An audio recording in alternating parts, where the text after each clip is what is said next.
Hey! Tambala na! At eto na sila, ang nag-iisang masugid na tagahanga ni Nicole Yala. Chris Chuper! Kasama ang nag-iisang die-hard fan ni Chris Chuper, Nicole Yala! Mula sa Mahiwagang Burnay, ang kwento.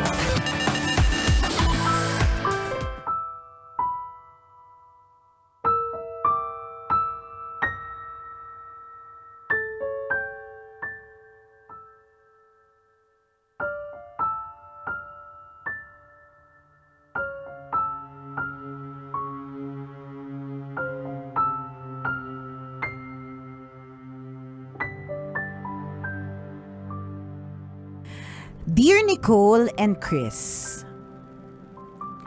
itago nyo na lang ako sa pangalang Weng, isang masugid na tambalanista.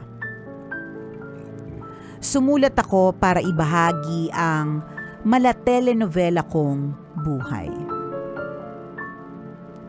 Nakilala ko ang partner ko in 2012. Production operator ako noon sa isang company sa Laguna. Hindi ko naman talaga siya gusto pero dahil galing ako sa isang masakit na breakup, nagpakita ako ng motibo. Deadma siya nung una pero naging kami din eventually. May kaya sa buhay si Ian. Engineer kasi ang tatay niyang OFW. Halatang may pagkatamad pero siya ang naglalaban ng bedsheets at towel ko dahil alam niyang nilalabhan ko ng kamay.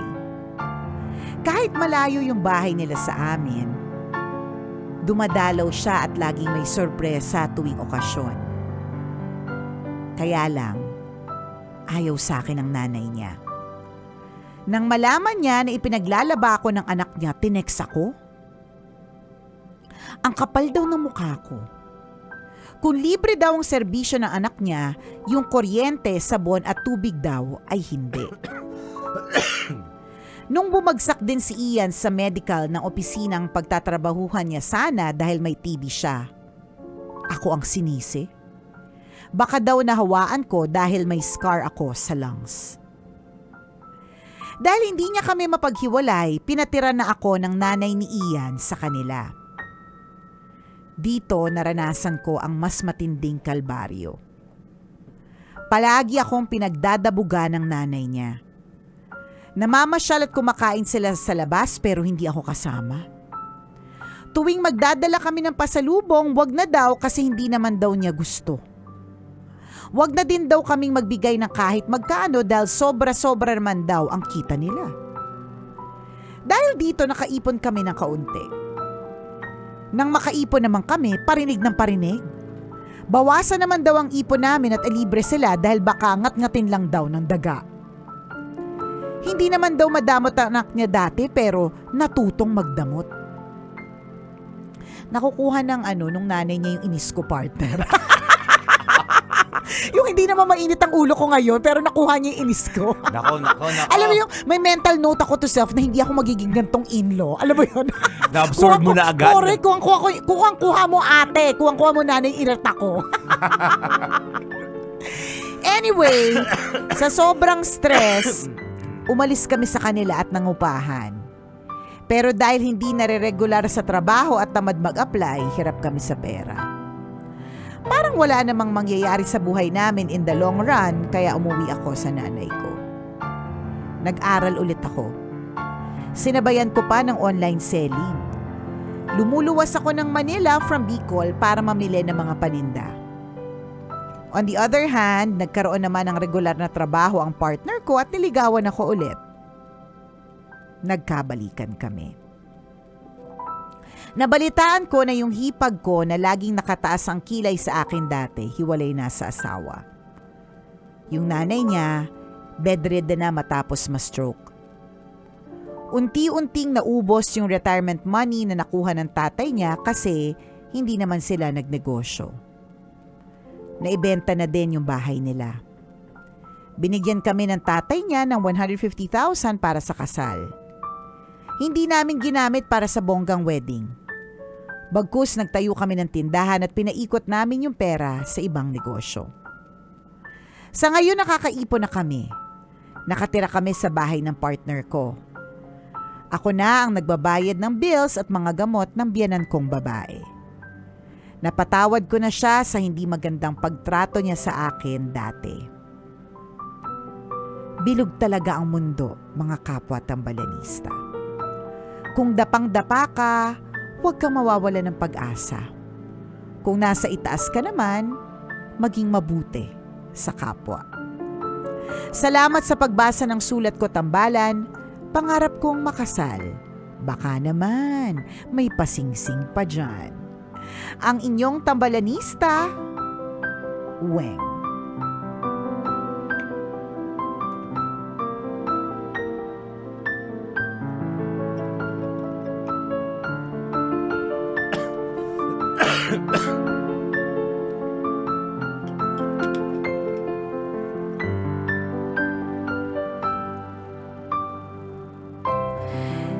Hello, Weng! Kumusta ka naman? Ayan. Talagang totoo ang sinabi ni Weng at hindi naman bago yung sinabi niya. Talagang alam naman po nating lahat na bilog ang mundo. Kaya ulitin lang natin yung paalala ni Weng ngayong umagang ito, di ba? Na kung ikaw ay dapang-dapa na sa ilalim, huwag kang mag-alala. Umiikot ang gulong ng buhay. Correct. Pasasaan pat, aangat ka din, di ba? At maganda yung sinabi niya sa nasabi kasi natin lagi, partner, na kapag ka ikaw ay naman ay nasa taas, nakaluluwag-luwag, maganda ang eksena ng pamumuhay mo, namnamin mo kasi hindi yan forever. Pero maganda yung sinabi ni Weng, di ba? Na kung ikaw naman ay nasa taas, kung nakaluluwag-luwag ka, di ba? Maging mabuti ka sa kapwa, di ba? Ang ganda nung ang ganda nung dinagdag niya sa usual na sinasabi ng Tambalan na namnamin mo yan kasi pasasaan pat makakaranas ka rin ng paghihirap. So habang okay pa ang lahat, di ba, i-enjoy mo yan, di ba? Pero maganda yung sinabi niya na dinagdag niya na habang nasa taas ka, matuto kang maging mabuti sa kapwa at matuto kang tumulong, di ba? At yun naman ang ginagawa ni Weng sa kanyang biyanan. Sabi ko nga kanina, partner, no, isiningit ko talaga na kuhang-kuha ng biyanan mo yung inis ko, di ba? Kuhang-kuha niya Sinalo ni partner ngayong araw na ito. Correct. Yung inis ng biyanan mo. Oo, di ba? Na-picture niya talaga no? Sa Na-picture isip ko yung niya. sa Na-internalize niya. kung anong itsura, kung paano magsalita, 'di ba? Kung paano nakapamewang pa, 'di ba? Duster. Correct, 'di ba? Tapos may rollers. Yan, tapos mainit ang ulo, ang taas-taas ng kilay, umabot na sa batok sa sobrang taas. Umurong na yung kilay sa sobrang taas, Yan, ganun. yung pinentelpen yung kilay Yan, para ganyan. magmukhang mataray. Sa true. Ganon. Kaya na-imagine ko na talaga kung ang kuha niya inis ko, 'di ba? Pero hindi ba't bilog talaga ang mundo. Yes. 'Di ba? Yung kaya nga 'di ba maging mabait po tayo sa lahat ng tao kasi hindi po natin alam. Kakailanganin din po natin yung taong 'yan eventually. Minsan meron po tayong eto nangyayari po talaga 'to meron tayong pinagtatawanan na kaklase, Yes, binabaliwala na kaklase o kaya yun may mga iba nga binubuli na kaklase. Hindi natin alam pagdating ng araw. Ito pala yung magbibigay sa atin ng trabaho kasi nga bilog ang mundo eh. Kung Yes. dati ikaw yung super duper popular sa school na talagang ikaw yung tinitingala ng lahat, 'di ba? At meron kang mga binubuli, meron kang pinagtatawanan. Dadating ang panahon, yung mga pinagtatawanan mo, sila pala yung mag-aangat sa iyo. Totoo. 'Di ba? Hindi mo Nangyayari yan. masasabi lahat Hindi mo yan, masasabi kaya kailangan maging mabuti tayo, maging mabait po tayo. Ang takbo ng buhay, naku, ang daming surprises niyan. Sa Iba't iba ng truth. ihip ng hangin sa Tama, madaling salita. correct. Perfect analogy dan talaga itong matibay na ebidensya, 'di ba? Yung dating mga mamababa ang ilong ngayon matatangos Correct, na. 'di ba? At applicable 'yan sa tunay na buhay. 'Di ba? Sino mag-aakala yung mga taong dating hinahamak-hamak mo? Maraming kwento ng ganyan sa sa industriya natin, Tama, partner. totoo. Sa showbiz industry, yung dating namasukan or nag-apply as PA, Correct. na inuutusan mo halimbawa magtimpla ng kape, mag-photocopy dati nung uso pa yung yung photocopier. Talaga kung mautusan mo, masigaw-sigawan mo, ganun-ganun na lang. Pero marami sa PA na yan ngayon ang segment producer Tama. na, ang executive producer na ng Correct. maraming shows shows sa industriya True. na ginagalawan namin. So hindi mo talaga masasabi. Kaya yung mga nagtaray na artista dati doon sa mga PA na yun. Wala po silang show. Yes, totoo yun. Totoo, nangyayari po talaga yun. Maraming ganong kwento sa industriya namin. Natatandaan nila yan, di ba?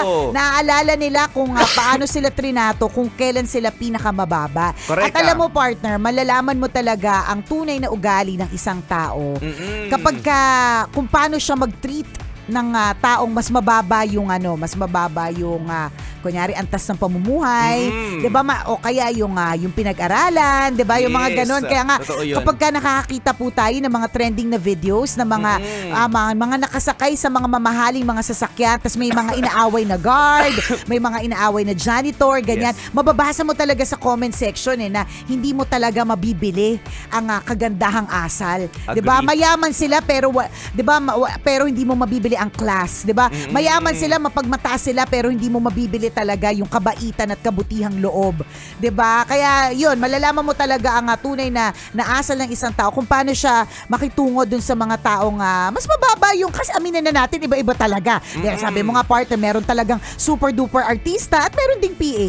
Totoo. 'Di ba? Meron talagang CEO ng isang kumpanya pero meron ding janitor. Hindi Yes. natin binababaan ng pagtingin kasi baka may sensitive na naman. Pero iba-iba talaga ng antas ng pamumuhay eh. Correct, Ang sinasabi lang natin, makikita mo talaga ang ugali ng isang tao kung paano siya makitungo dun sa mga mas mababa ang antas ng pamumuhay. At uulitin natin, nakaw! Bilog ang mundo! Umiikot talaga yan. Sa true lalo at walang halong eklavo. Bigla ko lang naalala kasi kahapon nasa hospital ako, nagpa-check up ako, di ba? So, kasabay ko dung sa mga nagpapa-check up ay ilan sa mga kakilala ko. Okay. So, ilan sa mga Mga ubuhin, di ba? Nandun. Mga ubuhin din. Ayan na, ebidensya. Sa tindi ba na ubo mo, inuna ka naman. ako. Nawa. Nagiging halimaw po yung partner ko. Nagiging pula na ako. Umakit yung dugo ko. Ayan, Sige, ayan. game. May mga kasabayan kasi ka. nagkataon na kakilala ko din. Correct. From in Oo. this industry? Ano ba? From a different from all walks of life, nandun sila lahat. Okay, sige. Kakilala ko sila. Ang daming mga ubuhin kasi ngayon. Oo nga, ang daming Oo. inuubuan. Siguro mga 3 yung kakilala ko doon. Isa doon, may position talaga sa opisina din. Sabi ko, kumusta ka? Sabi ko, ano karamdaman mo? Sabi niya, kasakit na yung likod niya.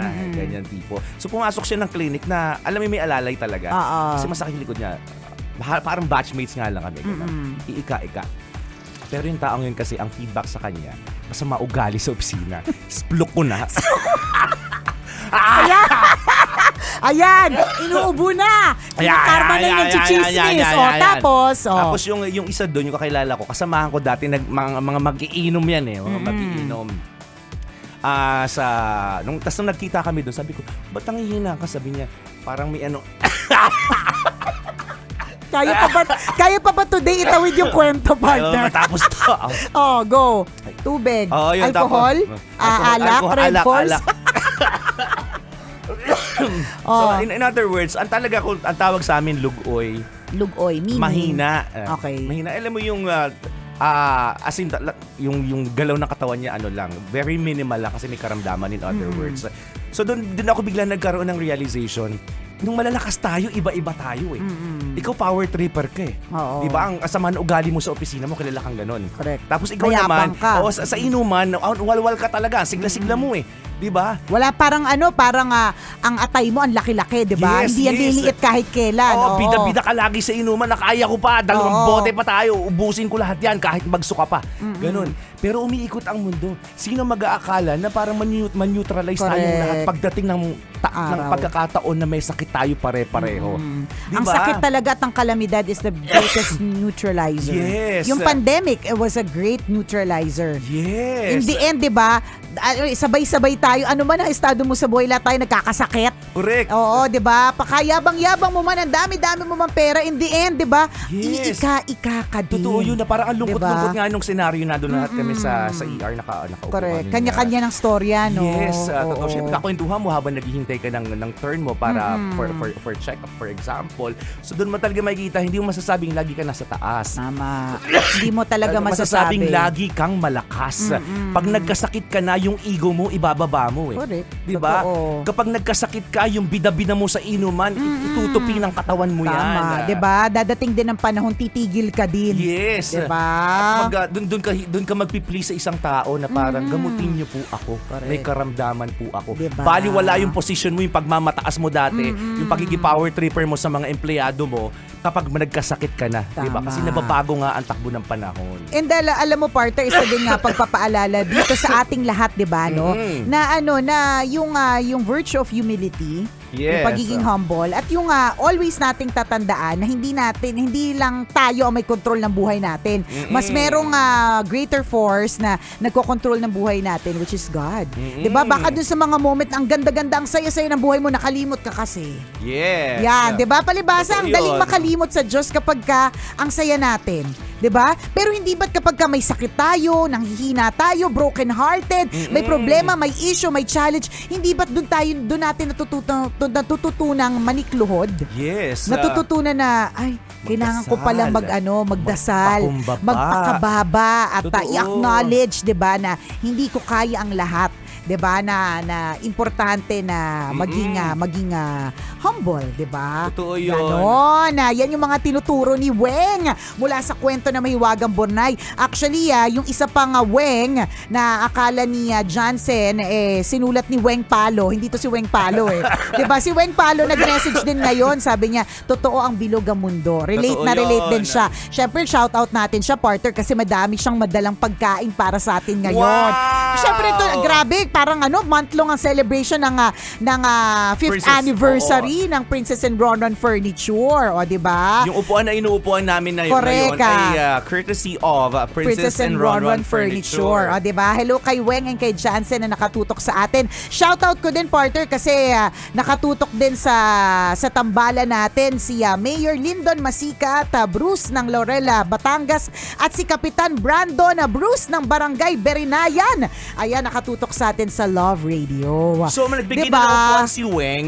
Magpapakain pa today. Today, 'di ba? Aba, iba. Syempre hindi din magpapatalo yung mayor at kapitan ng Batangas, Ay, 'di ba? mahal magpadala ng kapeng barako. Magpabalisong naman kayo diyan. Pwede rin. 'Di ba? So, napakarami po nga itinuturo sa atin ng Mahiwagang Burnay. At Yes, sana po itong lessons of humility, yung lesson na bilog ang mundo, yung lesson of not worrying too much kasi matatapos din ang problema, i-absorb po natin ngayong araw na ito. Muli ako po si Nicole Yala. At ako naman si Cambio kay Chris Chuper. Na nagpapaalala, walang matatag na relasyon sa malanding may determinasyon. Yun!